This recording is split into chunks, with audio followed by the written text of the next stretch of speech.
How to add music to your profile on Emo app. Hi guys, in this video I will show you how to add the music on Emo app easy and quick. So first thing, go to your Emo.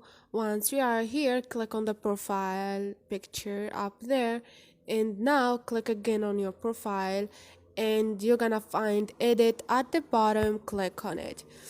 Now all you need to do is click on the last option, which is music. And now you can select musics from here, Please don't go. whatever you want. You can choose any music you want from those. Once you choose, once you click on one of those, just select them.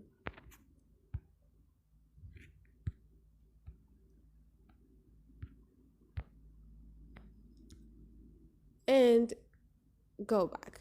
So this is your music, for example.